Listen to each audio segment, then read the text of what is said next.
ranking all the 10 Shadows Shikigami in terms of their usefulness. And shout out to Ezzy for the sponsored video. Let's get straight into it. All right, so let's actually go from most useful to least useful because it's going to be no surprise who's in the #1 slot here, and it's Mahoraga. Even though we aren't strictly going on power, he is still the most useful because he can adapt to any and all phenomena. If you have this guy tamed, he can pretty much solve all of your problems, tackle anything you're going to throw at him. Next, coming in at #2, I'm going to have to go with Round Deer because we know that this Shikigami can perform reverse curse technique, so it can essentially be a heal bot for you, and it doesn't get much more useful than that. On top of that, he should also be good against a lot of curses considering positive cursed energy is lethal to them. Next up at #3, I'm going to have to go with Nue. We know that this Shikigami is very powerful and it's versatile in what it allows you to do. You can lightning shock one person or you can cascade over an entire massive area. On top of that, he can also pick you up and fly you where you need to go.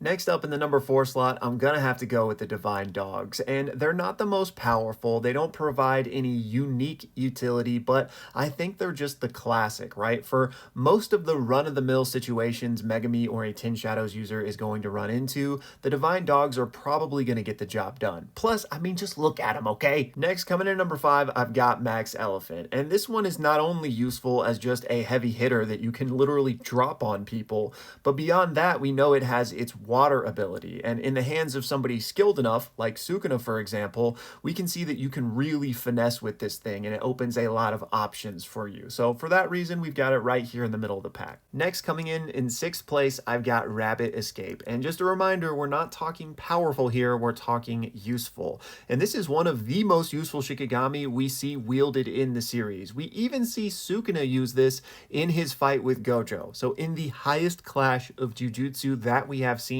Rabbit Escape got used, and I think that just speaks for itself. Next up at #7, I gotta go with the Toad, and I feel like this guy is the Swiss Army knife of the 10 Shadows because Megumi uses this in a number of different ways. And yeah, it's not the strongest, but it provides some unique utility. We see Megumi use this to dart himself out of the way, to protect other people, to combine it with Shikigami like Nue to give him whole new applications. So not the best, but this is why he's above a few of the bottom tiers here. Next up at #8, I've got Great Serpent, and I'll admit this guy probably gets shafted by the fact that, you know, he was one shot by Sukuna in like the first episode, so we don't really get to see what he's capable of, but it appears that he's just a giant snake, which, hey, that's great for certain situations, right? You can probably take out a whole bunch of weak curses with this thing, or if you just so happen to need something gigantic for whatever reason, Great Serpent's going to be your guy. But other than that, I just feel like there's a ton of other Shikigami you're going to use, and they're going to make more sense to use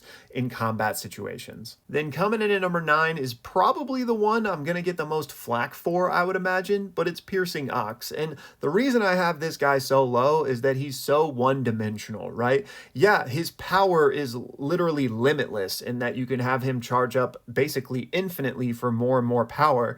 And that's great, but like how many times are you actually going to be able to utilize that to like its full potential, right? So yeah, it's got a couple of great use cases, but in terms of usefulness, he's not really getting pulled out that often. And then coming in last place, the least useful Shikigami, I gotta go with Tiger Funeral because we don't know anything about it. And I'm not gonna give it any points just for aura alone or the fact that it's the 9th Shikigami. You gotta earn your spot in these rankings. And without knowing anything about what this one can do, I can't speak to how useful it is. And yes, it was technically used as part of the merged beast Agito, but we couldn't glean anything about Tiger Funeral from what we saw from Agito. So for that reason, he's dead last for me. Anyways, y'all, that's going to do it for my rankings. Be sure to let me know what yours would be down in the comments below. And as always, thank you guys so much for watching.